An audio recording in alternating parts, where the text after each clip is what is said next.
ডাকছে, কানাই, এই কানাই। আমি তো কষ্ট পাচ্ছি, আমি তো মা বল, আমি নবনীতকে সেবা কতদিন ভালোভাবে করাতে পারিনি। আই না কানাই। কানু, হাতে নবনীত বসে আছি, রাস্তায় রাস্তায় ঘুরছি, কাঁদছে, চোখে দেখতে পাইনি।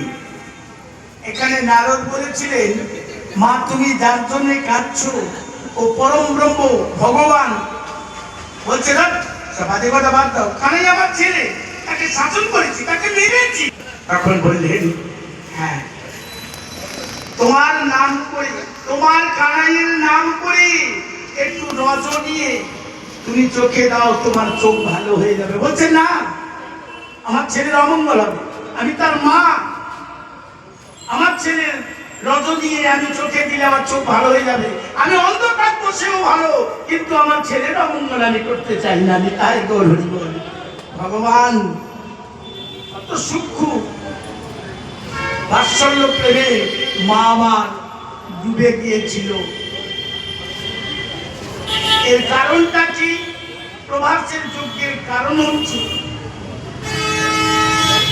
ধরা দেবী আর তনু ব্রাহ্মণ, এদের যে গুরুদেব আমাকে নিঃসন্তানই কতদিন থাকতে হবে, তো ধরা দেবীর গর্ভে একটি সন্তান হয়েছিল, তার নাম রেখেছিল গোবর্ধন। হিমালয় থেকে 70 কিলোমিটার দূরেতে ধরা দেবীর বসতি, জাতিতে ব্রাহ্মণ।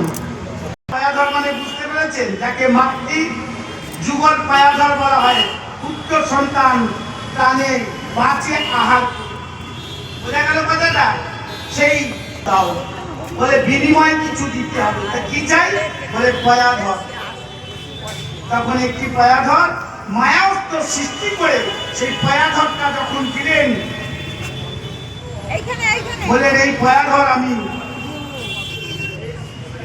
তুমি ভিক্ষা করেছো, পাত্র পাওনি, এই পায়াধর পৃথিবীর বুকে অক্ষম অমর হয়ে থাকবে। আর আমি বলে গেলাম তুমি বৈষ্ণব সেবায় পারদর্শী।